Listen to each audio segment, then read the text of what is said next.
अस्सलाम वालेकुम क्लास। चले बेटा, अब आज आप लोगों का नया टॉपिक स्टार्ट हो रहा है इस चैप्टर का। नया टॉपिक क्या है? पीएच और पीओएच। जिस तरह एक मूवी आई थी ना, पी के, तो के इज अ कांस्टेंट। वो जो पी टर्म है वो क्या है? अब यहाँ पर उसी तरीके से एक टी टर्म आ गई है, पी का कुछ नहीं है। ठीक है, यहाँ जो पी एच और पीओएच लिखा हुआ है, पी कुछ नहीं है।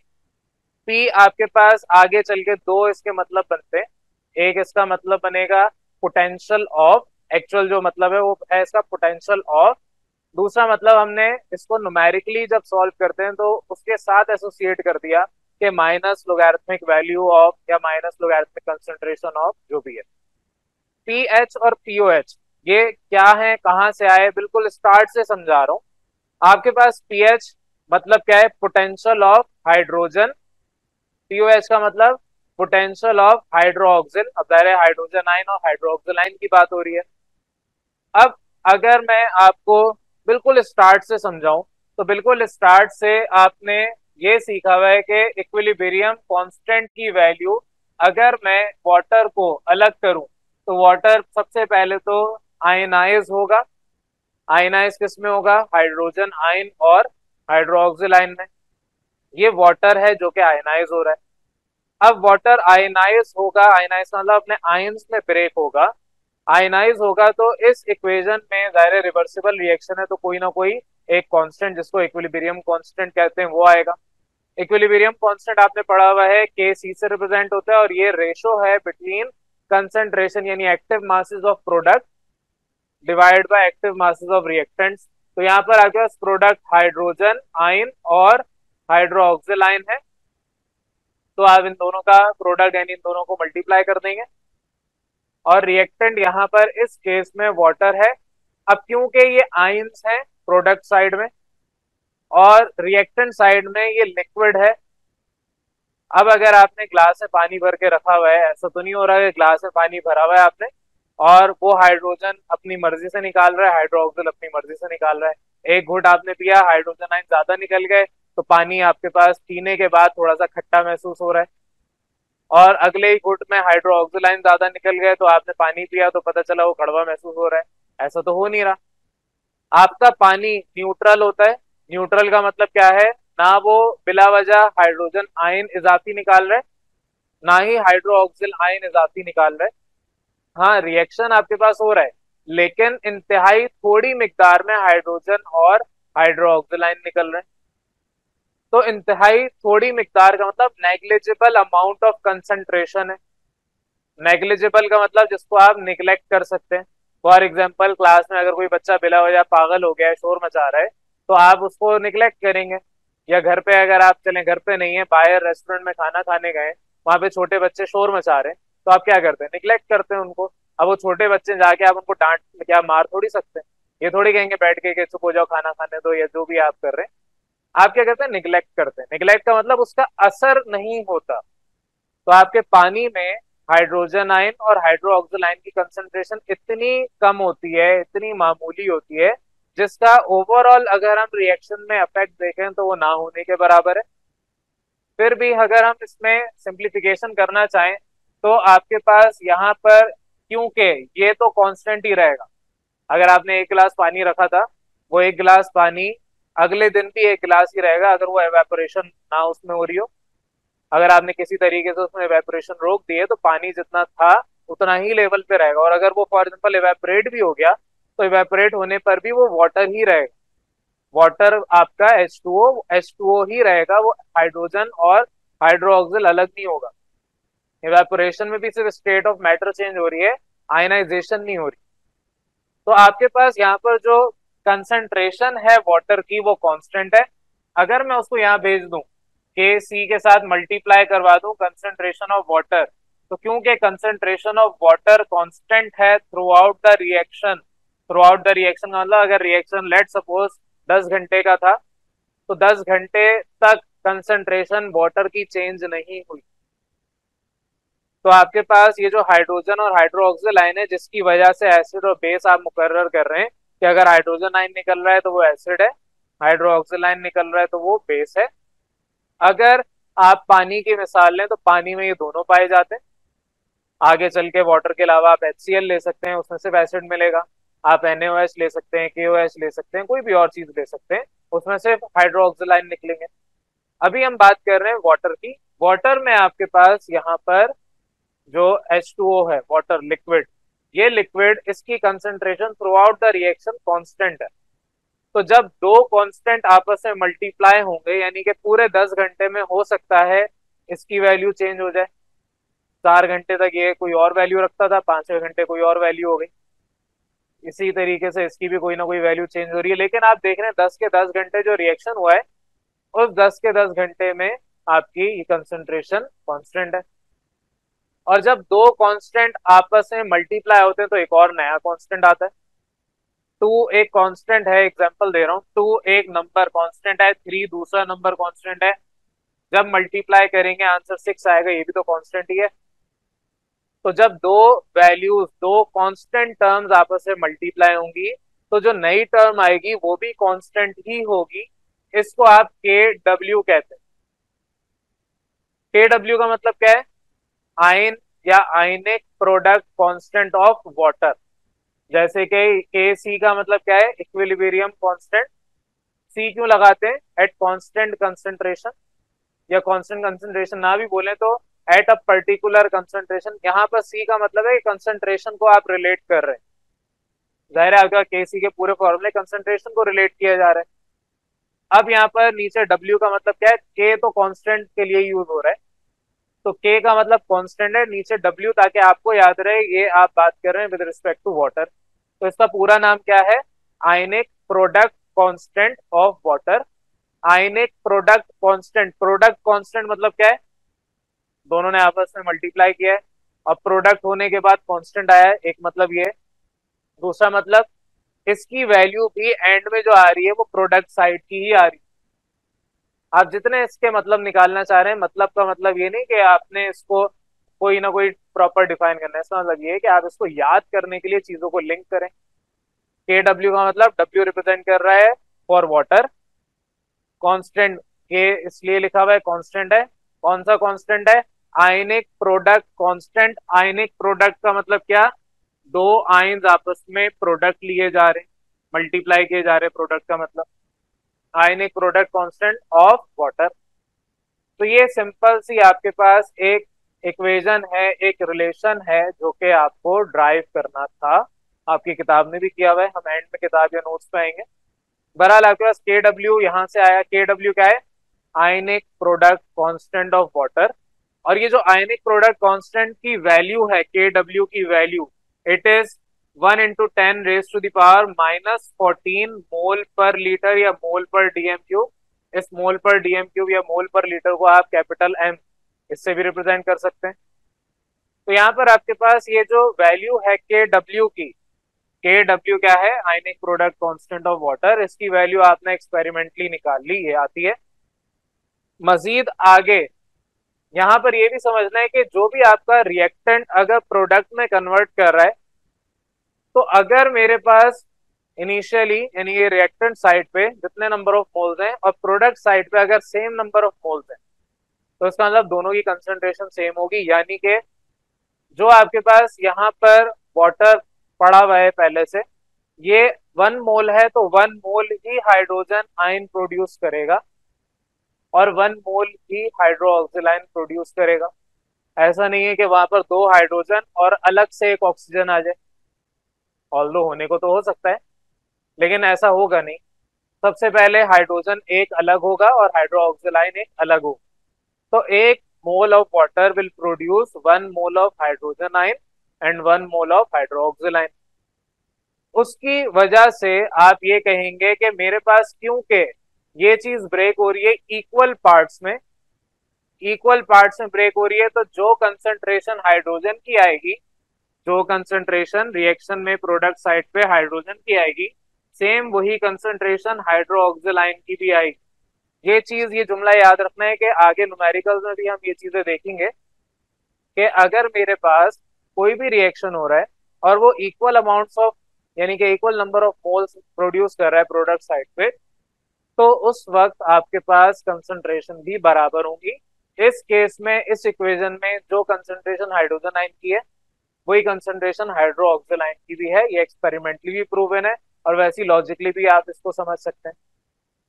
अगर मेरे पास ये कंडीशन है, अगर concentration of hydrogen ion is equal to concentration of hydroxyl ion, तो उस सूरत में क्या होगा, ये वैल्यू इधर ये वाली इक्वेशन में पुट कर दें।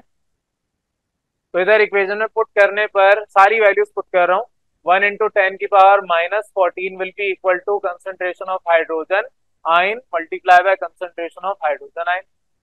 या आप इसको ये भी कह सकते हैं कि मेरे पास कंसंट्रेशन ऑफ हाइड्रोजन आयन का square is equal to 1 × 10⁻⁻14।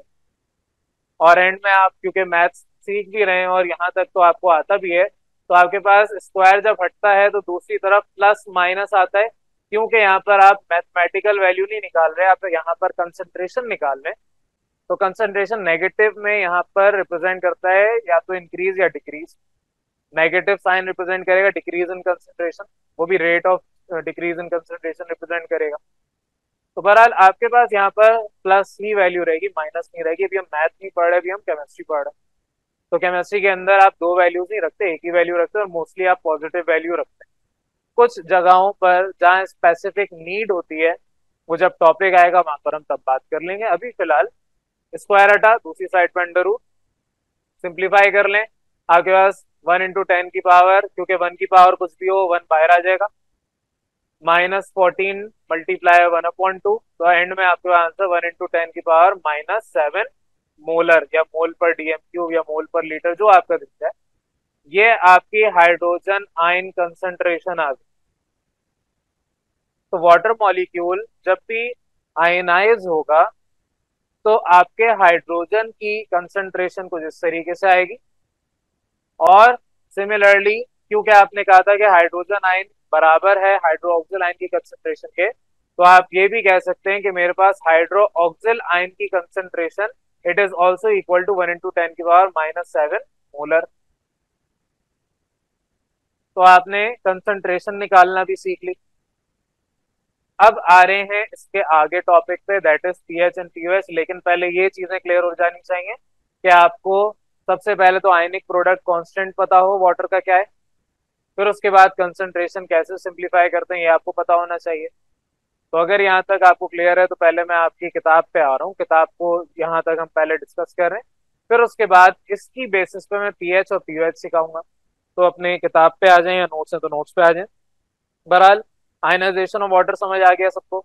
Ionization of water आपकी किताब के मुताबिक अब एक दफा देख रहे हैं कि ये तो क्लियर है कि हाइड्रोजन और हाइड्रोक्सिल आयन में अलग अलग होगा, और क्योंकि इनकी जो कंसंट्रेशन है वो आपकी नेग्लिजिबल अमाउंट में होती है, तो आपके पास यहाँ पर जो आयनाइजेशन हुई है उसके अंदर हाइड्रोजन और हाइड्रोक्सिल आयन, ये इनका कंसंट्रेशन यानी इनके अमाउंट बहुत ही नेग्लिजिबल है।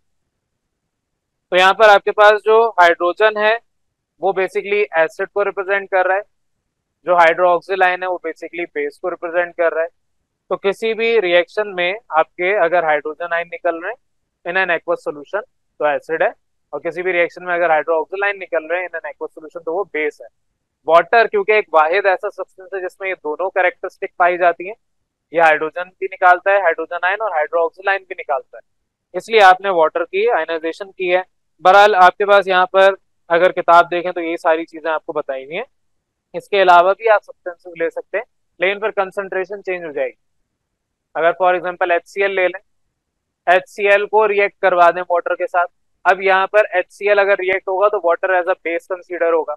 ये पीछे हम पढ़ चुके हैं एसिड और बेस के अंदर। तो बहरहाल आपके पास तब अलग अलग कंडीशंस होंगी। अब यहाँ पर आपके जो वाटर है, अगर प्योर वाटर है तो प्योर वाटर आयनाइज वैसे हो जाता है लेकिन बहुत मुश्किल से होता है, वीक इलेक्ट्रोलाइट है। मेरे ख्याल से मैं इलेक्ट्रोलाइट क्या होता है बैटरीज का जब टॉपिक पढ़ा रहा था 9th क्लास में तो तफसीलन सीखा था हमने। तो water as a weak electrolyte वहां पर हमने पढ़ा था। अब जो आपके पास Kc की वैल्यू है, ये सारी चीजें आपकी किताब ने भी बताई हुई है, मैंने भी सेम एज इट इज आपको पढ़ा दिया। तो ये सारा काम आपने खुद से पढ़ना है। मैंने यहाँ पर जो कुछ भी लिखा हुआ है वही तकरीबन पढ़ाया होगा। हो सकता है अंग्रेजी के कुछ जुमले यहाँ पर इजाफी हों, जब आप पढ़ेंगे तो बचपन से पढ़ते आ रहे हैं अंग्रेजी तो आपको पढ़ना आ जाना चाहिए। आयन प्रोडक्ट कांस्टेंट या आयनिक प्रोडक्ट कांस्टेंट दोनों एक ही चीज है। आयन प्रोडक्ट कांस्टेंट भी बोला जाता है, आयनिक प्रोडक्ट कांस्टेंट भी बोला जाता है। ऑफ वाटर है तो W लिखा जाएगा नीचे, तो जाहिर है यहाँ पर आप वाटर की बात कर रहे हैं, तो वाटर के लिए आयन प्रोडक्ट कांस्टेंट। अच्छा, वाटर भी यहाँ पर प्योर वाटर होना चाहिए, मिनरल वाटर की बात नहीं हो रही। ऐसा नहीं है घर पे जाएं और जो पानी आप पीते हैं उसी के लिए ये सारा काम करें, वहां पर अलग वैल्यूज आएंगे। तो आपके पास प्योर वाटर है, प्योर वाटर भी एट अ पर्टिकुलर टेम्परेचर है, क्योंकि आपने केसी के लिए पढ़ा था कि टेम्परेचर डिपेंडेंट है केसी की वैल्यू। तो जब केसी टेम्परेचर डिपेंडेंट है और केसी मल्टीप्लाई हो रहा है, तो जाहिर है ये के डब्ल्यू भी टेम्परेचर डिपेंडेंट होगा। एक सिंपल सी बात है, आपको अगर किसी जगह पर गर्मी लग रही है, आपको एक जगह से या एक जगह छोड़े एक कमरे से दूसरे कमरे में भेज दिया जाए, गर्मी अगर एक कमरे में लग रही है दूसरे कमरे में भी लगेगी। अगर आपको फॉर एग्जांपल सड़क पे खड़ा कर दूं और धूप आपके ऊपर पड़ रही है, आपको गर्मी लग रही है, मैं सड़क के उस कोने पे खड़ा कर दूं तब भी आपको उतनी गर्मी लगेगी। तो जगह चेंज होने से या नीचे जो सबस्क्रिप्ट में वैल्यू लिखी है उसके चेंज होने से कोई फर्क नहीं पड़ रहा। केसी क्योंकि मल्टीप्लाई हो रहा है और केसी इज डिपेंडेंट ऑन टेम्परेचर, तो के W is also dependent on temperature. Temperature change करेंगे वैल्यू इधर भी चेंज होगी। ठीक है, तो ये कुछ पॉइंट्स हैं जो कि अगर लिखे हैं किताब में वेल एंड गुड, अदरवाइज ये साथ साथ आपके कॉन्सेप्ट क्लियर होने चाहिए। यही सारी बातें जो मैंने आपको पढ़ाई हैं वो यहाँ पर लिखा हुआ है कि के डब्ल्यू की वैल्यू कैसे आई है। और ये जो आपके मैंने अभी बात की है कंक्लूजन में, वो यहाँ पर लिखा हुआ है कि आपके पास hydrogen ion is equal to hydroxyl ion. और ये दायरे आपका जो पानी है, पिछली क्लास में हमने न्यूट्रलाइजेशन सीखा है। न्यूट्रलाइजेशन का मतलब ही है कि आप अपने हाइड्रोजन और हाइड्रोक्सिल को ठिकाने लगा रहे हैं। हाइड्रोजन मसला कर रहा था इसलिए वो एसिड की तरह बिहेव कर रहा था। सिमिलरली हाइड्रोक्सिल आयन मसला कर रहा था, वो बेस की तरह बिहेव कर रहा था। दोनों आपस में आपने मिला दिए, दोनों को रिएक्शन कर दिया, वो न्यूट्रल हो गए। तो water itself a neutral substance. तो वाटर आपका क्योंकि न्यूट्रल सब्सटेंस है, इस वजह से आपने यहाँ पर न्यूट्रलाइजेशन भी सीखा था। और अभी भी जो वाटर की आप बात कर रहे हैं न्यूट्रल ही है। तो एक्वस सोल्यूशन में आपका वाटर, एक्वस सोल्यूशन में वाटर, यहाँ पर एक्वस सोल्यूशन का मतलब भी वाटर ही है। तो एक्वस सोल्यूशन में वाटर न्यूट्रल की तरह ही बिहेव करेगा। बहरहाल पहला यहाँ से आपने निकाला। दूसरा कि अगर आपके पास नंबर ऑफ हाइड्रोजन आयन, ये सारी बातें जो अभी मैं आपसे डिस्कस कर रहा हूँ ये पिछली क्लास में हम पढ़ चुके हैं। नंबर ऑफ हाइड्रोजन आयन अगर ज्यादा हो जाए तो आपका जो पूरा ओवरऑल रिएक्शन है या जो सोल्यूशन या जो आप जो भी कहें इसको, तो यहाँ पर जो भी सब्सटेंस है वो एसिडिक होगा। हाइड्रोजन आयन की तादाद अगर ज्यादा हो गई तो जो भी आपके पास रिएक्शन है वो एसिडिक मीडियम में चले गया। और अगर हाइड्रोक्सिल आयन की तादाद ज्यादा हो गई तो जो एक्वस सोल्यूशन आपका आया वो बेसिक हो गया।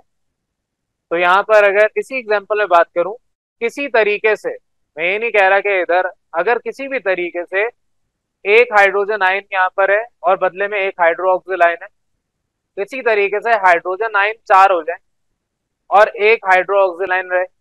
आपको यही समझा रहा था कि अगर किसी तरीके से हाइड्रोजन आयन ज्यादा हो जाए तो आपके पास हाइड्रोजन आयन किसी भी एक्वस सोल्यूशन में अगर ज्यादा प्रोड्यूस हो रहे हैं तो वहां पर आपका ये एसिडिक मीडियम या एसिडिक नेचर रखेगा। और कहीं पे हाइड्रोक्सिल आयन अगर फॉर एग्जांपल इसका उलट कर लें, हाइड्रोक्सिल आयन अब 4 आ जाए और एक हाइड्रोजन आयन हो, तो वो सोल्यूशन बेसिक होगा। तो ये सिंपल से कंक्लूजन है जो कि आपने यहाँ तक पढ़े और आपकी किताब ने यहाँ तक आपको चीजें बताई हैं। अब अगर आपको ये समझ आ गया कि वाटर की आयनाइजेशन कैसे हुई है, साथ ही साथ ये समझ आ गया कि ionic product constant of water कैसे बना, और फिर ये भी समझ आ गया कि मेरे पास किस तरीके से कंसंट्रेशन ऑफ हाइड्रोजन आयन और कंसंट्रेशन ऑफ हाइड्रोक्सिल आयन आई है, तो अब इसके आगे एक्चुअल जो टॉपिक आपका जो शुरू से मुझे पढ़ाना है that is pH and pOH. अब आप ये सब क्योंकि सीख चुके हैं तो आप आगे आ सकते हैं पीएच और पीओएच क्या है। सिंपल पीएच क्या है, पीएच आपके पास अगर प्रॉपर इसकी डेफिनेशन जो किताब ने दी है उसके ऊपर बात करें तो पीएच आपके पास कोई भी आप हाइड्रोजन आयन कंसंट्रेशन की वैल्यू ले लें और उसके साथ माइनस लोगैरिथम कर लें, तो जो भी आंसर आएगा that will be called pH. तो माइनस यानी नेगेटिव लोगैरिथम वैल्यू, हाँ negative logarithmic value of hydrogen ion concentration is called pH. POH क्या होगा, यही same, the negative logarithmic value of, अब वहां हाइड्रोजन आयन था पीएच में, पीओएच में क्या होगा, हाइड्रोक्सिल आयन। तो आपके पास पीएच की अगर बात करूं तो पीएच सिंपल आपकी minus log hydrogen ion concentration ये वैल्यू है, और पीओएच आपके पास यहाँ पर माइनस लॉग और कंसंट्रेशन आती है हाइड्रोक्सिल आयन। ये सिंपल सी एक एक लाइन की डेफिनेशन है पीएच और पीओएच। लेकिन डेफिनेशन आपने रटनी नहीं है, आपने उस टॉपिक को तफसीलन समझना है। पीएच क्या है, ये तो फॉर्मूला है। मैंने कहा पी आप जो यहाँ लिखा है उसको माइनस लॉग कह रहे हैं, और एच के आगे इस तरह से स्क्वायर ब्रैकेट लगा के यानी कि कंसंट्रेशन पूरी शो कर रहे हैं। पी का एक्चुअल जो मतलब है that is potential of hydrogen ion concentration या potential of hydrogen. Similarly potential of hydroxyl ion या हाइड्रोक्सिलाइन कंसंट्रेशन, यानी कि कितना आपके पास पोटेंशियल है हाइड्रोजन का उस एसिड में, या कितना पोटेंशियल है हाइड्रोक्सिलाइन का उस बेस में, ये चीज पीएच आपको बताती है। अब पीएच मालूम करने के बहुत सारे तरीके हैं। आप पहले जब पीएच मीटर नहीं होता था तो आप कुछ इंडिकेटर्स यूज करते थे, वो सारे इंडिकेटर्स हम बाद में देखेंगे। अभी से आपको ये पता होना चाहिए कुछ इंडिकेटर्स यूज होते थे, फिनोप्थलीन उसमें आप डालते थे और दीगर चीजें होती थी, मिथाइल ऑरेंज वगैरह, तो पता चल जाता था कि एसिड कितना एसिडिक है, ये सारी चीजें अलग होती हैं। इसके अलावा कुछ पीएच पेपर्स होते थे, लिटमस पेपर उनको कहते थे। अगर रेड कलर आता था तो इसका मतलब एसिड है, ब्लू कलर या वायलेट कलर आता था तो इसका मतलब बेस है। तो ये आपके कुछ इंडिकेटर्स हुआ करते थे पीएच मालूम करने के। फिर एक चार्ट बनाते थे, साइंटिस्ट ने बना के दिया था कि ये कलर आएगा तो इसकी पीएच ये होगी। अब जैसे जैसे एडवांसमेंट आई जदीद दौर में पीएच मीटर्स आ गए। पीएच मीटर क्या होता है, आपने सिंपल एक रॉड उस सोल्यूशन में डालनी है एसिड या बेस में, आपको पीएच की वैल्यू वो फौरन बता देगा। तो ये कुछ आपके पीएच मेजर करने के तरीके हैं। लेकिन आपका जो पीएच है उसकी मदद से पीओएच कैसे आएगा। पीओएच मीटर्स वैसे मेरे इल्म में नहीं होते होंगे, लेकिन अगर आपको वैसे भी सॉल्व करना है तो यहाँ पर एक चीज याद रखनी है कि आपके पास पीएच और पीओएच दोनों को ऐड करेंगे तो आंसर 14 आएगा। अभी आंसर 14 कैसे आएगा ये चीज अभी सिखा रहा हूँ। अगर यहाँ तक क्लियर है सारा, अगर यहाँ तक जितना भी मैंने आपको सिखाया वो सब क्लियर है, तो आगे आ जाएंगे। ये वाला पोर्शन खैर मैं मिटा रहा हूँ, लेकिन ये चीजें याद रखनी। तो मैंने ये पूरा मिटा दिया है, आपने इसको याद रखना है जो भी पीछे लिखा था। अगर पीएच और पीओएच की बात करूं, मैंने कहा ये हाइड्रोजन आयन कंसंट्रेशन है, हाइड्रोजन आयन कंसंट्रेशन, और साथ ही साथ आपके पास प्लस कर रहा हूं हाइड्रो ऑक्सिल आयन कंसंट्रेशन। ये आपके पास अगर वैल्यू इसकी जो भी आएगी, मैं कह रहा हूँ प्लस को चलें छोड़े मल्टीप्लाई कर लेते हैं, पूरा आपको सिंप्लीफाई करके दिखा देते हैं। मल्टीप्लाई करते हैं, ये वैल्यू अभी पीछे आपने सीखी किसके बराबर है, किसके बराबर, के डब्ल्यू के। अभी पीछे मिटा चुका हूं मैं, हम उसी इक्वेशन को लेके चल रहे हैं। के डब्ल्यू की वैल्यू आप पीछे याद कर चुके हैं, दैट इज 1 × 10⁻⁻14। अगर मैं यहाँ पर बोथ साइड्स लॉग अप्लाई कर दूं, मैं यहाँ पर भी लॉग राइट साइड पे अप्लाई करूं और लेफ्ट साइड पे भी लॉग अप्लाई करूं, तो hydrogen ion concentration multiply by hydroxyl ion concentration, ये आपके दोनों तरफ आपने लॉग अप्लाई कर दिया। आप क्योंकि 9th क्लास में लोगारिथम आपने सीखा हुआ है, तो वही सारी चीजें आपको दोबारा रिकॉल करनी है। मैंने आपसे शुरू में कहा कि मैट्रिक क्लास में आने का मतलब ये बिल्कुल नहीं है कि आप 9th का भूल के आएंगे, वही चीज आपके कॉन्सेप्ट अब यहाँ पर अप्लाई हो रहे होंगे। बहरहाल आपने ये सीखा हुआ है जब भी कोई दो वैल्यूज आपस में मल्टीप्लाई होंगी तो अंदर लॉग उन इंडिविजुअल वैल्यू के पास जाके मल्टीप्लाई को प्लस में कन्वर्ट करेगा, और अगर डिवाइड होता तो माइनस में करता। ये आपके कुछ रूल्स थे, लॉज थे। तो बहरहाल log hydrogen ion concentration plus, क्योंकि मल्टीप्लाई था, plus log hydroxyl ion concentration, ये वैल्यू बराबर है। अगर मैं 1 × 10⁻⁻14 वो सिर्फ ये लिखना चाहूँ 10⁻⁻14 तो भी दुरुस्त है। 1 किसी भी नंबर से मल्टीप्लाई होगा तो वो नंबर वही रहेगा। 1 × 2, पूरा टेबल याद कर लें 1 का। 1 × 1 1 होता है, 1 × 2 2 होता है, 1 × 3 3 होता है। काउंट करते रहे, 1 × 1000 1000 ही होगा। 1 × आपकी डेट ऑफ बर्थ या ईयर ऑफ बर्थ वही होगा। तो इसी तरीके से 1 × 10⁻⁻14 यही आंसर देगा। लेकिन आपने ये चीज सीखी हुई है कि अगर मेरे पास लॉग के साथ कोई भी वैल्यू है और उसकी पावर मौजूद है, लॉग के साथ कोई भी वैल्यू है लेकिन उसकी पावर मौजूद है, तो पावर पीछे बेस बन जाती है। तो पावर पीछे आएगी तो -14 पावर है, और लॉग 10 इसके साथ अब मल्टीप्लाई होगा। ये आपने 9th क्लास में मैथ्स के अंदर चैप्टर 2 मुझे याद पड़ रहा है, उसमें लॉग पूरा सीखा था।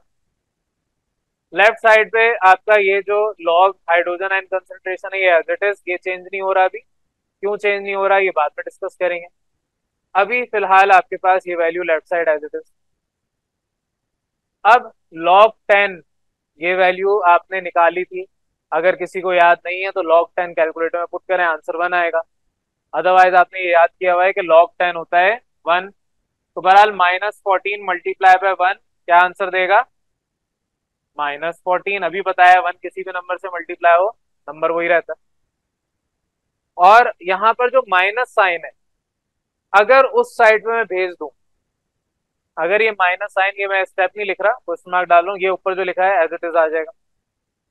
अगर ये माइनस साइन मैं उस साइड में भेज दूं तो माइनस इस पूरी लेफ्ट साइड के साथ मल्टीप्लाई होगा, यानी कि hydrogen ion concentration logarithmic value plus logarithmic value of hydroxyl ion concentration, ये वैल्यू पूरी +14 के बराबर है। अगर आपका दिल चाहे तो मल्टीप्लाई बोथ साइड बाय -1 कर दें, या multiply both side by minus sign कर दें, जो भी आपका दिल चाहे।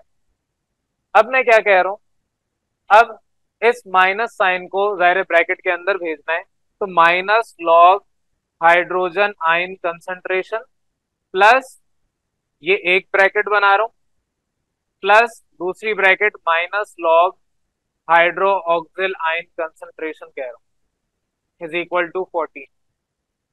अगर मैं माइनस अंदर बेस के मल्टीप्लाई करवाऊंगा तो ये वैल्यू इसके साथ भी माइनस मल्टीप्लाई होगा, और जो दूसरी वैल्यू के साथ प्लस है, प्लस माइनस माइनस होता है।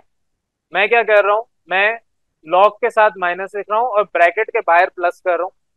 अगर आप ब्रैकेट सॉल्व करेंगे तो माइनस प्लस माइनस दोबारा वही चीज आ जाएगी। और फिर उसके बाद जब आपने ये सारे स्टेप्स कर लिए तो ये जो चीज है minus log hydrogen ion concentration क्या है, क्या है? TH के बराबर है। और similarly minus log hydroxyl ion concentration क्या है? POH। तो आपके पास ये जो पहली ब्रैकेट है this will become PH plus second bracket TOH is equal to 14। यही चीज अभी मैंने आपके उधर साइड पे लिखी हुई है, ये रही। तो ये चीज इस तरीके से आपने निकाली है। किताब ने इतनी तफसीलन नहीं बताया हुआ, बताया हुआ तो अच्छी बात है, लेकिन इतनी तफसीलन चीज आपको खुद करनी है। अगर मैंने पढ़ा दिया तो इसका मतलब ये आपके सोल्यूशन का, आपके टॉपिक का हिस्सा है। किताब नोट्स कहीं पे भी नहीं हो तो मैं तो करवा रहा हूँ। एग्जाम में अगर लिख के आएंगे तो एटलीस्ट आपकी नॉलेज इससे चेक हो जाएगी कि आपको पता भी है कि आप क्या कर रहे हैं या रट के आ गए। तो बहरहाल आपके पास PH plus POH is equal to 14 कैसे होता है? ऐसे होता है, ठीक है। तो यहाँ पर आपके पास जो शुरू में हमने एक्सप्रेशन सीखी कि KW इज इक्वल टू क्या है, उस एक्सप्रेशन की मदद से हम लेके चलते आए हैं और एंड में आके इसको सिंप्लीफाई किया है। थोड़ा सा मैंने स्टेप्स आगे पीछे गंदे संदे किए हैं। अलाइनमेंट आपने पूरी करनी है, यानी इक्वल टू के नीचे इक्वल टू आना चाहिए। मैं तो बोर्ड पे काम कर रहा हूँ, ना ही मुझे अंदाजा था कि मैं इतना आगे पीछे करूंगा, लेकिन आपने अपने रजिस्टर में उतारते वक्त इक्वल टू के नीचे इक्वल टू लेके चलना है। और अगर लगे कि गंदा काम हो रहा है तो एक लाइन छोड़ के काम कर लें, स्टेप्स प्रॉपर होने चाहिए। तो ये आपका एक तो एक्सप्रेशन आ गया। अब पीएच क्या है? पीएच सिंपल एक वैल्यू है, एक टर्म है जिससे आप ये बताते हैं कि कोई भी एसिड कितना एसिडिक है या कोई भी बेस कितना बेसिक है। अब इसको बताने के लिए एक चीज होती है जिसको हम कहते हैं पीएच स्केल। पीएच स्केल, ज़ाहिर है पीएच मीटर क्या कर रहा है, आपको वैल्यू बता रहा है। आप लेट सपोज कहें कि मेरी हाइट इतनी है, कोई बच्चा है उसकी हाइट मेजर करूं, वो कहे कि मेरी हाइट 5 फुट 4 इंच है लेट सपोज, तो 5 फुट 4 इंच आपने किसी स्केल की मदद से निकाली है ना। वहीं पे ऐसी ऐसी डिवाइसेस हैं कि सिर्फ लेजर आपके ऊपर फेंकेंगे और पता चल जाए आपकी हाइट कितनी है। दूर से अंदाजा लगा लेते हैं कि पूरी सड़क कितने किलोमीटर की है, लेकिन अगर मेजर करने आएंगे तो आप एक स्केल की मदद से, होता है ना कारपेंटर के पास, वो खींचता है और वो स्केल बाहर आता है, फिर नापता है कि कमरा कितना बड़ा है, उसकी लकड़ी कितनी कटेगी, तो वो स्केल है बेसिक। उसी तरह से पीएच मालूम करने के लिए प्रॉपर एक स्केल होता है। वो स्केल क्या है इसको पहले समझ लें, फिर आपका आज ये टॉपिक थ्योरेटिकल एटलीस्ट कंप्लीट हो जाएगा। फिर न्यूमेरिकल अगर वक्त बचा तो डिस्कस करेंगे, अदरवाइज नेक्स्ट क्लास में आपके न्यूमेरिकल करवाऊंगा। तो यहाँ पर आप स्केल के ऊपर बात कर रहे हैं। पीएच स्केल क्या है?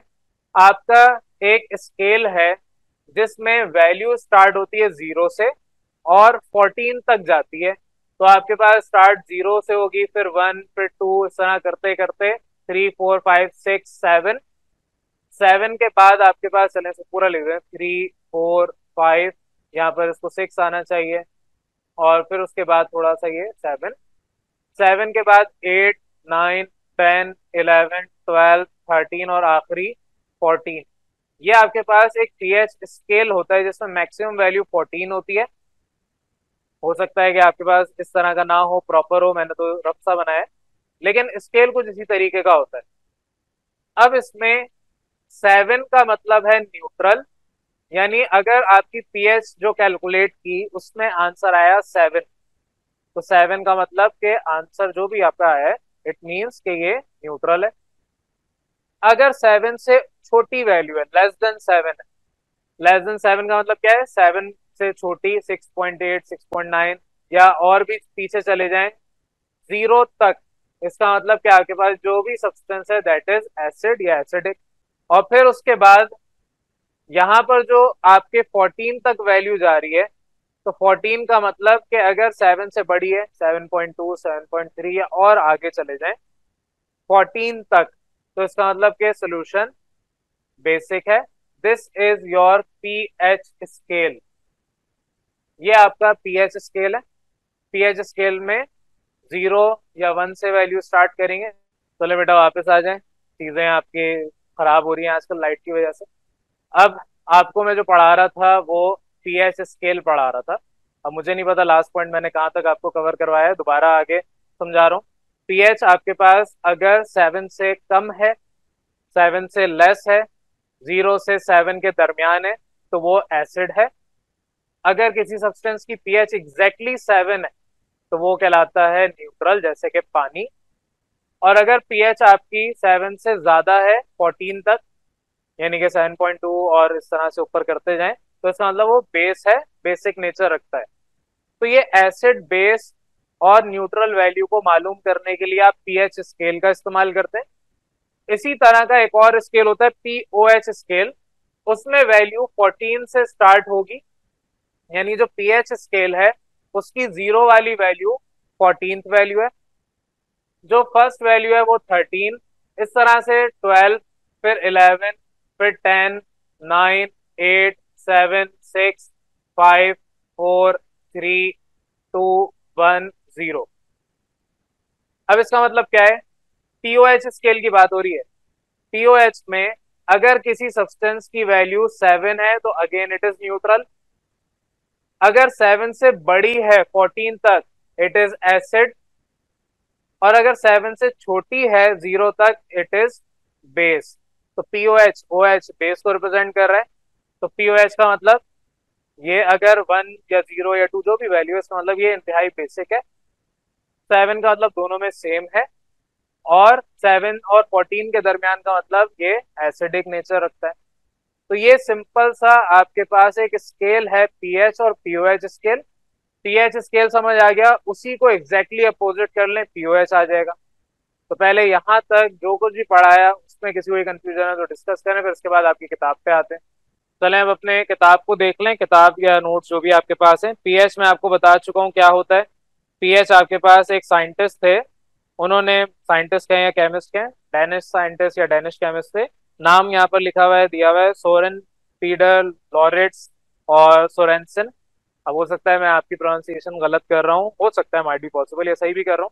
तो बहरहाल ये केमिस्ट थे, इन्होंने लेबोरेटरी के अंदर, कार्लसबर्ग की लेबोरेटरी, कार्लसबर्ग कोई जगह होगी, वहां की लेबोरेटरी में 1909 के अंदर, ये इंट्रोडक्शन आप याद कर लें, वेल एंड गुड। अदरवाइज मुझे कोई फर्क नहीं पड़ रहा किसने क्या इजाद किया था, इतने सारे नाम याद रख के आपने क्या करना है। याद हो जाए तो अच्छी बात है, जाहिर है आपने पेपर देना है, आपको ये याद होना चाहिए।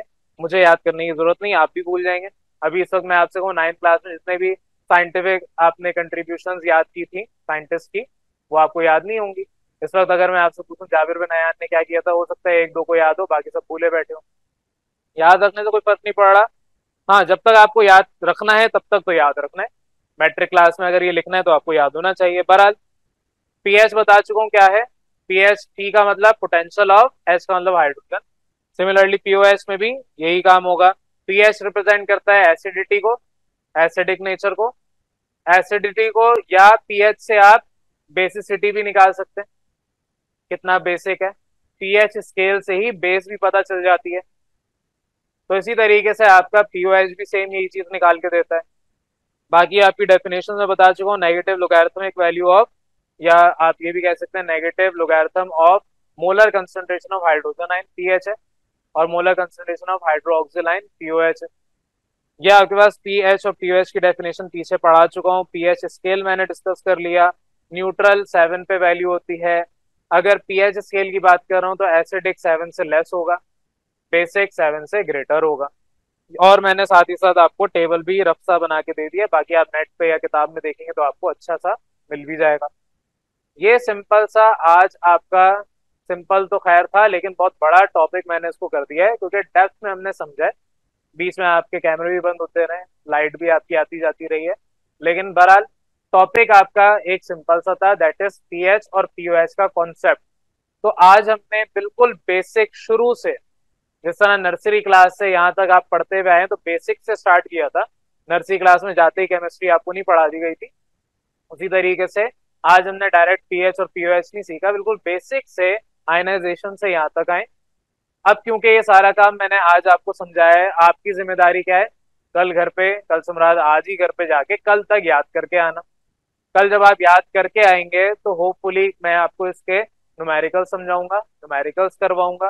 तो न्यूमेरिकल्स तभी समझ आएंगे जब ये सारे कॉन्सेप्ट्स आपने याद किए हुए होंगे। तो ये जितना भी आज का काम है, रोज का काम रोज करने की आदत डालें।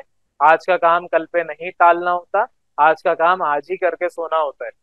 तो सिंपल सा हद हो गई, 2 पेज का काम होगा जो आज मैंने करवाया, ज्यादा 3 पेज हो जाएंगे। और जो भी काम किया है वो ज्यादातर मैथमेटिकल यानी कि स्टेप्स हैं उसमें। तो यहाँ तक आपको किसी को भी कोई कंफ्यूजन तो अभी डिस्कस कर लें, अदरवाइज कल जब आप आएंगे तो हम न्यूमेरिकल्स करेंगे। क्लियर है यहाँ तक?